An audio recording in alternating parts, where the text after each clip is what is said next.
Bonjour à tous. On va aborder ensemble un item qui tombe fréquemment au concours et qui est important et qui en plus fait peur à beaucoup d'externes, la traumatologie pédiatrique, l'item 364. Pourquoi ça fait peur? Parce qu'on a tendance à raisonner comme chez l'adulte et c'est précisément le piège. L'os de l'enfant, ce n'est pas un os d'adulte en plus petit, c'est un os totalement différent, vivant, qui grandit et qui réagit autrement au traumatisme. Mon objectif aujourd'hui, c'est de vous faire passer de l'intuition à l'expertise, concrètement, comprendre vite, retenir longtemps et majorer cet item. On va procéder en deux temps. D'abord, le niveau débutant, on plante les bases avec des mots simples en passant par la physiopathologie visuelle, puis on monte en niveau. Pour vous orienter tout au long de la présentation, je vais utiliser le code couleur rang EDN, rang A en rouge, ce qu'il faut absolument savoir, rang B en orange, l'approfondissement classique. Et puis, je vous signalerai les pièges, les astuces mémoire et ce que c'est le top classement pour majorer. Transition. Alors, on commence tout de suite par la base. Pourquoi l'os de l'enfant est-il si particulier? Voilà une analogie qui va nous suivre qui va vous suivre toute votre carrière. À gauche, vous avez l'os de l'adulte. Comme image, ça peut représenter comme une branche sèche. C'est minéralisé, c'est rigide et quand ça casse net. À droite, l'os de l'enfant, c'est une branche verte. La densité hydrique est élevée, ce qui lui donne une grande plasticité. Les énergies du choc déforment l'os avant de le casser. Vous voyez la différence? L'enfant absorbe le choc, il plie avant de céder. Cette plasticité, elle se traduit cliniquement par 3 stades de fracture, vraiment spécifiques à l'enfant et qu'on doit connaître. Stade 1, la curvation plastique. L'os plie sans aucun trait de fracture visible sur la radio. Ça surprend, mais l'enfant a mal et l'os est déformé. Stade 2, la fracture en bois vert ou en mode de beurre. L'os se tasse ou il casse d'un seul côté. L'autre cortical tient encore. Stade 3, la fracture est complète. Là, l'os a cédé totalement sur les deux corticales, comme chez l'adulte. Et un dernier élément crucial, le périoste, c'est l'enveloppe de l'os. Et chez l'enfant, il est très épais. C'est lui qui va aider l'os à se réparer très vite. Et qui explique pourquoi on peut souvent se passer de chirurgie. Retenez bien ça. Périoste épais égale guérison rapide égale traitement orthopédique privilégié. Maintenant qu'on connaît l'os, on va parler de ce qui se passe et surtout du piège médico-légal absolu. Quelques chiffres rapides, c'est du rang B mais très utile. La traumatologie, c'est la première cause de passage aux urgences pédiatriques et le sexe ratio est de 2 garçons pour une fille. Les garçons font plus de bêtises, c'est connu. Les causes varient selon l'âge et ça, c'est fondamental. Avant l'âge de la marche, attention, alerte à la maltraitance. Pendant l'apprentissage de la marche et l'enfance, on a surtout des accidents domestiques, le classique doigt-porte ou des accidents de la vie publique en piéton.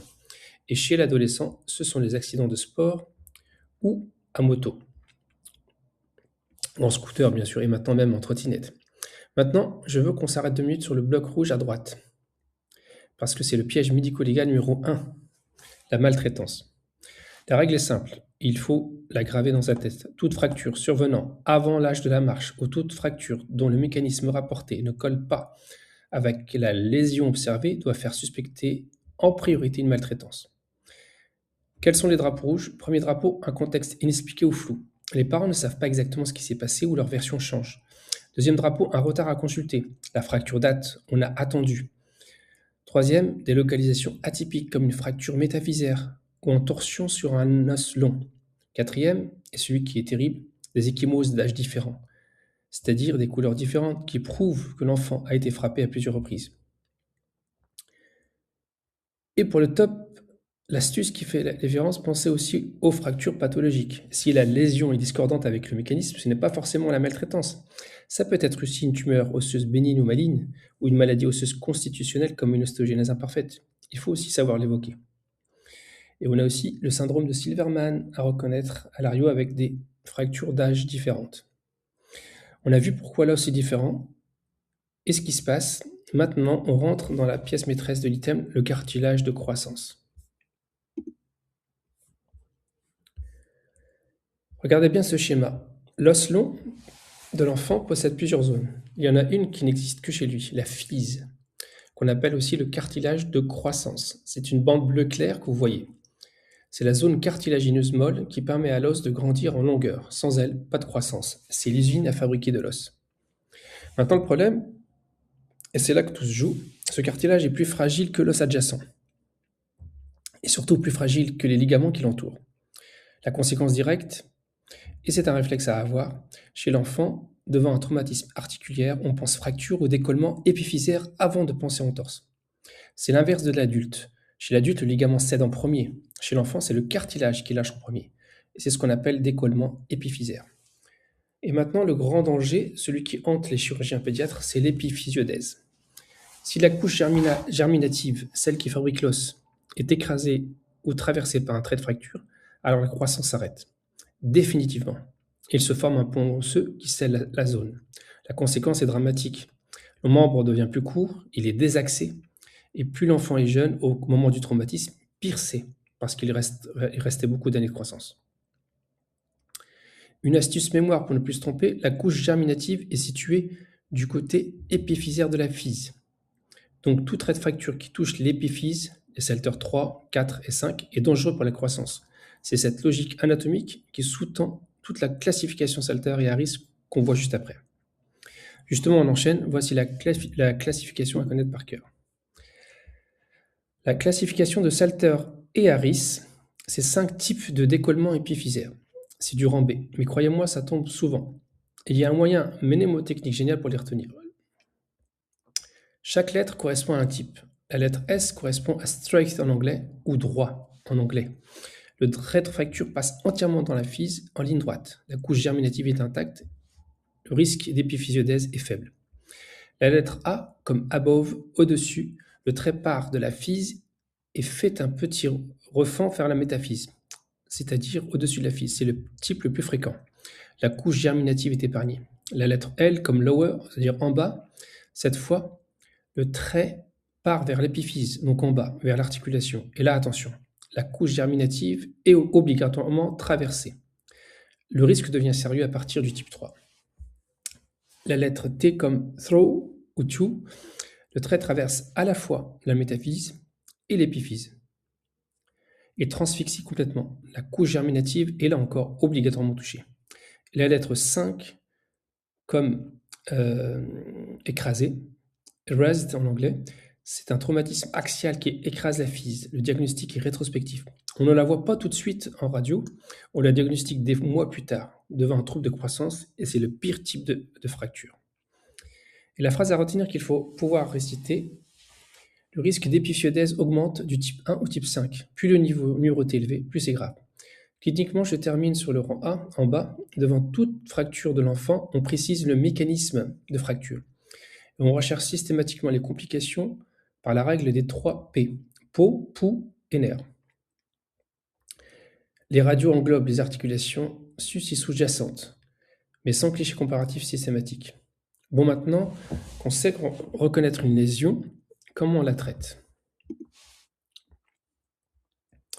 Le premier réflexe, et c'est complètement contre-intuitif, si on vient de la traumatologie adulte, chez l'enfant, la règle générale, c'est l'orthopédie, pas la chirurgie. Pourquoi? Parce que l'os de l'enfant guérit vite, et il se met droit tout seul grâce à l'action de son périoste épais et au remodelage osseux. Donc on l'immobilise et on attend, c'est aussi simple que ça. Le traitement orthopédique est privilégié chez l'enfant de moins de 6 ans, et pour toutes les fractures diaphysaires ou métaphysaires. Maintenant, il y a des exceptions où on opère. On opère quand on a besoin d'une réduction anatomique parfaite. Ça concerne 4 situations. Les fractures articulaires, parce que là, on doit absolument protéger la croissance et l'articulation. Le polytraumatisé pour faciliter le nursing. Les fractures pathologiques, et chez l'enfant d'âge scolaire, où on va privilégier l'ostéosynthèse pour permettre un retour rapide à l'école, qu'il puisse écrire et qu'il puisse marcher. Et enfin, un message qu'il faut connaître, et ne jamais oublier, la rééducation chez l'enfant est inutile, voire dangereuse, sauf pour les fractures articulaires, où on peut en faire un peu, mais sinon pas d'enraidissement après immobilisation chez l'enfant. Il récupère très souvent seul en jouant. La natation est idéale et la mobilisation forcée, les massages, les manipulations agressives provoquent de l'inflammation et c'est ça qui crée l'enraidissement. C'est l'inverse de ce qu'on cherche. Concrètement, comment on immobilise et combien de temps? La règle du plâtre, c'est du rang A, vraiment, c'est un automatisme à avoir. y a 3 règles. On immobilise systématiquement les articulations sus et sous-jacentes. Une fracture de jambe, on immobilise pieds et genoux. Une fracture d'humérus, on immobilise épaules et coudes. Toujours. La règle numéro 2, on immobilise dans la position inverse du mécanisme de fracture. Si la fracture s'est faite en extension, on immobilise en flexion.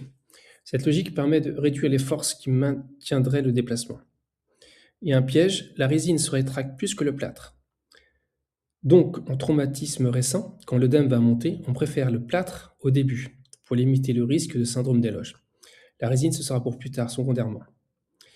Et la surveillance vitale sous plâtre, c'est 3 éléments à vérifier en boucle. La mobilité des doigts ou des orteils, le temps de recoloration pulpaire qui doit rester sous les 3 secondes, et l'évaluation de la douleur. Et le déficit sensitif, bien sûr. Et si l'un des 3 se dégrade, douleur qui augmente, doigts qui ne bougent plus, recoloration qui s'allonge, temps de recoloration qui s'allonge, on évoque tout de suite un syndrome d'éloge et on enlève le plâtre sans hésiter. À droite, vous avez la matrice des délais de consolidation. 3 chiffres à retenir. 0 à 21 jours, c'est pour la motte de beurre ou le cheveu d'ange. C'est juste à visée antalgique, le temps que ça calme. 45 jours, c'est la durée moyenne pour une fracture ou un décollement épiphysaire chez le jeune enfant. Et jusqu'à 90 jours, c'est pour la diaphyse chez le grand enfant après 5 ans. Et là, c'est comme l'adulte. Tout en bas, en orange, l'enjeu absolu de la chirurgie chez l'enfant, c'est respecter 3 choses sacrées.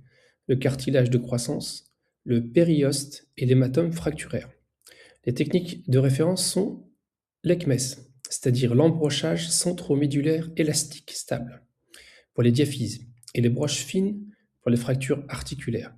On garde les ostéosynthèses rigides type vis ou plaque pour quand les fils sont fermés, donc à l'adolescence. Maintenant, on va aller dans la zone à très haut risque, le coude. Le coude, c'est une zone qu'il faut traiter avec un respect absolu. Pourquoi? La première raison, c'est la deuxième localisation de fracture chez l'enfant, juste après le poignet, donc on en voit beaucoup. La deuxième raison, et c'est anatomique, l'espace au niveau du coude est très étroit. Quand une fracture est déplacée, le fragment osseux agit comme une guillotine sur les vaisseaux, les nerfs, qui passent juste devant. Conséquence, on a un risque d'ischémie aiguë ou de paralysie. C'est pour ça qu'on parle de carrefour à haut risque. La troisième raison, la capacité de remodelage du coude est très limitée. Et c'est une zone à faible potentiel de croissance. Donc tout calvicieux ne se corrigera pas avec la croissance. On exige une réduction anatomique parfaite. On n'a pas de seconde chance. On doit retenir 2 grands ennemis. Le premier, c'est la fracture supracondylienne, juste au-dessus du condyle. Elle est extra-articulaire, mais le danger est majeur pour les vaisseaux et les nerfs. C'est une urgence absolue.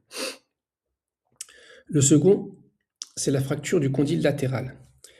Elle est articulaire. C'est un Selter 4, donc dangereux pour la croissance avec un risque d'épiphysiodèse.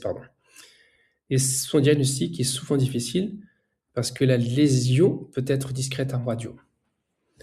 On va voir comment on évalue le coude en urgence, et c'est ce qu'il faut absolument tester. Alors, devant toute fracture du coude, il y a 2 vérifications absolues. D'abord, le statut vasculaire. Si le temps de recoloration cutanée est supérieur à 3 secondes ou si le pouls radial est aboli, c'est une urgence vasculaire absolue. On appelle les chirurgiens, on appelle le bloc, point. Ensuite, le bilan nerveux. Et là, je vais vous donner le moyen mnémotechnique le plus utile de toute la traumatologie pédiatrique, c'est la séquence cercle, étoile, moto pour tester les nerfs. On le demande à l'enfant en jeu et en 30 secondes, on a testé 3 nerfs sans le faire pleurer. Par exemple, on demande à l'enfant de faire un cercle avec son pouce et son index.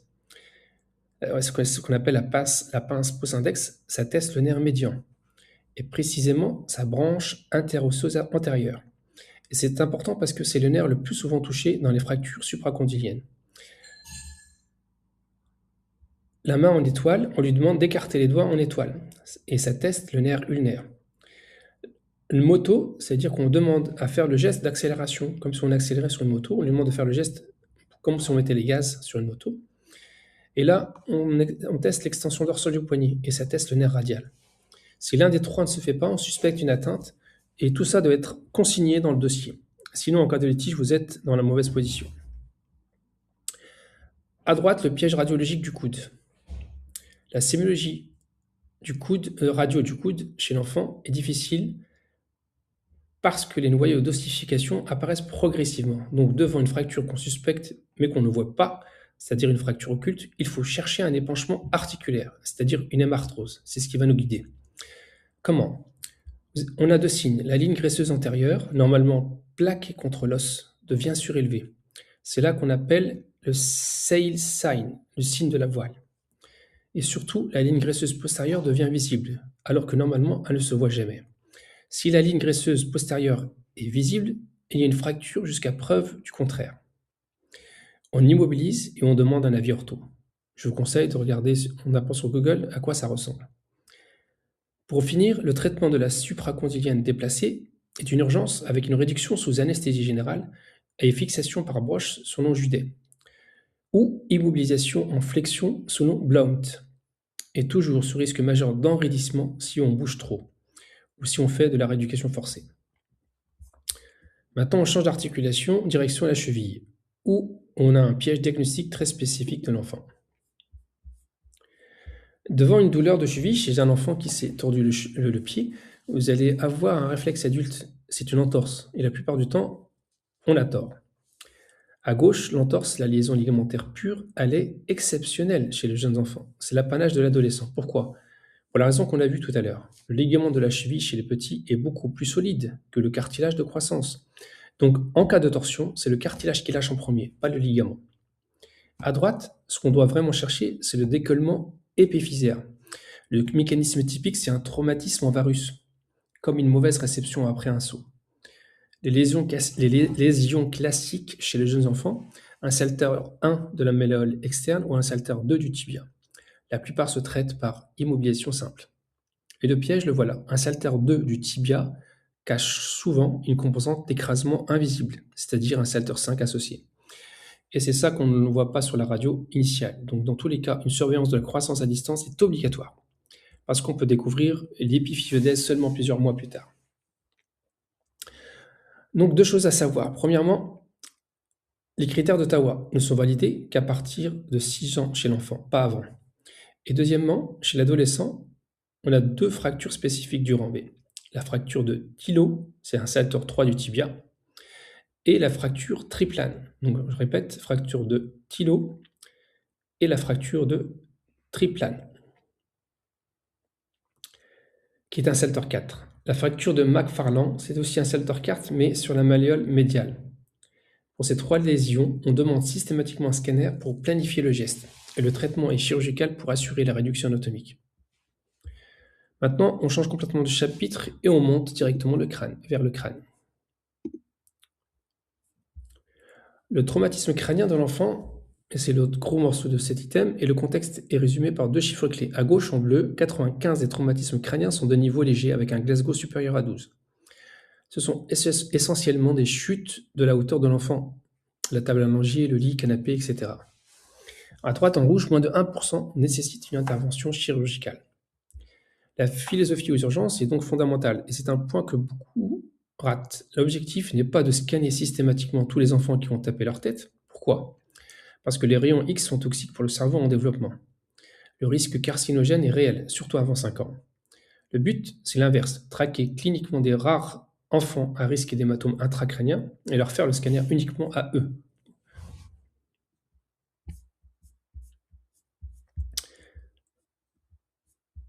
Alors, excusez-moi, je reprends où j'en étais. Donc, comme je disais, le but, c'est de traquer cliniquement les rares enfants à risque d'hématome intracrânien et leur faire le scanner uniquement à eux. Pour les autres, une surveillance clinique suffit. Les complications qu'on cherche, on vous les avait en bas. L'embarrure, c'est-à-dire un enfoncement de la voûte crânienne, l'hématome intracrânien, qui peut être extradural ou sudural, ou contusion, et l'hypertension intracrânienne. Comment on évalue cliniquement avec un Glasgow adapté à l'enfant et une recherche systématique de signes de gravité. À gauche, le score de Glasgow pédiatrique, bonne nouvelle, il est identique au Glasgow adulte, sauf pour la réponse verbale, qui est forcément adaptée au fait que le nourrisson ne parle pas. Pour la réponse verbale chez l'enfant, Score 5, l'enfant est orienté, il babille, il sourit. Score 4 et 3, c'est là la différence. Score 4, on a les pleurs consolables, il est irritable. Score 3, pleurs inconsolables, crie. Score 2, gémissement seulement. Et le score 1, aucune réponse. Le reste est identique. Ouverture des yeux sur 4 et meilleure réponse motrice sur 6, avec en bas la décortication et la décérébration. Et le piège qu'il faut graver dans la tête, pas de radiographie standard du crâne pour un traumatisme crânien accidentel chez l'enfant. Jamais. Ça n'a aucune valeur ajoutée par rapport au scanner. Et c'est irradie pour rien. Soit on a une indication de scanner cérébral sans injection, soit on ne fait pas d'imagerie. C'est binaire. À droite, les signes de gravité clinique, c'est du rang A. On les divise en deux catégories. L'anamnèse d'abord, 3 points. Un âge inférieur à 3 mois, un nourrisson de moins de 3 mois est par définition à risque. Un trouble de l'hémostase connu où la prise d'anticoagulants est une perte de connaissance ou une amnésie de l'épisode chez un enfant capable de s'exprimer. L'examen physique ensuite, vous cherchez une anomalie pupillaire, des signes de focalisation motrice, une fontanelle bombée chez le nourrisson ou une augmentation anormale du périmètre crânien. Toujours penser à la mesurer et à la reporter sur la courbe. Et vous cherchez une embarrure. La palpation perçoit un ressaut douloureux. Et enfin, les signes de fracture de la base du crâne, l'hématome en lunettes, c'est-à-dire périorbitaire bilatéral, ce qu'on appelle les yeux de raton laveur. L'ecchymose rétro-auriculaire et l'autorée ou rhinorée de liquide cérébro-spinal qui signe un traumatisme grave. Tous ces signes vont permettre de classer l'enfant dans un des 3 niveaux de risque et ça, c'est l'algorithme à connaître. Cet algorithme, c'est le cœur du raisonnement sur le traumatisme crânien. 3 niveaux de risque, 3 conduites à tenir. Vous le restituez tel quel. Premier niveau, le haut risque, 5 critères principaux. Un Glasgow inférieur ou égal à 14. Des signes de focalisation neurologique, une fontanelle bombée chez le nourrisson, une fracture évidente de la base du crâne. Donc tous les signes en lunettes, hémotympan, écoulement du liquide cérébrospinal et une embarrure. L'action, c'est un maintien des fonctions vitales prioritaires avec la séquence ABCDE, scanner cérébral sans injection immédiate, ou idéalement à 4 heures de l'accident si l'enfant est stable, parce que les hématomes mettent un peu de temps à se constituer. Puis transfert en réanimation si Glasgow grave, et magnétol intraveineux si signe d'hypertension intracrânienne. Le deuxième niveau, c'est le risque intermédiaire. Les critères ici sont un âge inférieur à 3 mois, des vomissements répétés, un mécanisme sévère ou à haute cinétique, chute une grande hauteur, accident de la voie publique, des céphalées intenses, une perte de connaissance initiale d'au moins 5 secondes. L'action à entreprendre, c'est la surveillance hospitalière stricte pendant quelques heures. La décision de scanner dépend du cumul des critères et surtout de l'évolution clinique de l'enfant. Si l'enfant s'aggrave, on scanne. S'il reste stable et que les symptômes régressent, on peut s'en passer. Le troisième niveau, c'est le faible risque. L'enfant n'a aucun des signes ci-dessus. Donc l'action, c'est un retour à domicile à condition que l'entourage soit fiable, avec des consignes écrites strictes de surveillance.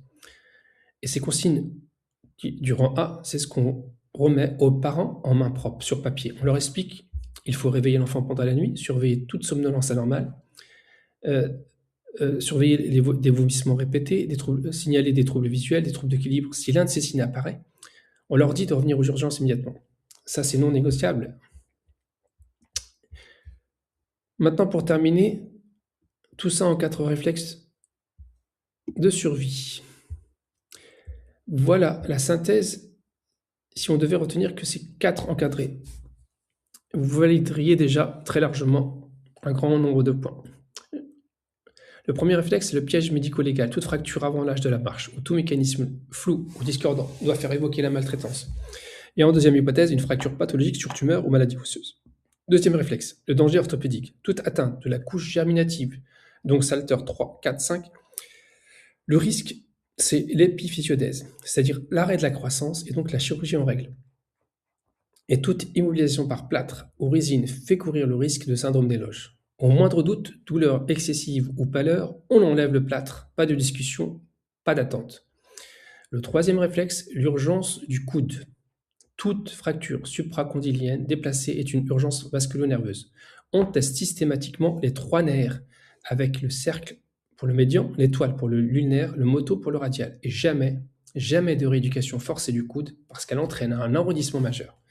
Et le quatrième réflexe, l'algorithme crânien. 95% des traumatismes crâniens sont bénins. La radio standard du crâne est formellement proscrite. Le scanner cérébral sans injection est réservé aux signes d'HTIC, aux signes de focalisation, à un Glasgow inférieur à 14 ou à un cumul de critères de gravité intermédiaire. Et la phrase finale qui résume toute cette présentation: comprendre la plasticité et la croissance, c'est maîtriser la traumatologie pédiatrique. Voilà, on a fait le tour de la traumatologie pédiatrique. C'est un item logique. Tout découle de la plasticité de l'os et de la présence du cartilage de croissance. Et si on a compris ça, on peut tout déduire. Je vous remercie pour votre attention et si vous avez des questions, je suis disponible. Au revoir.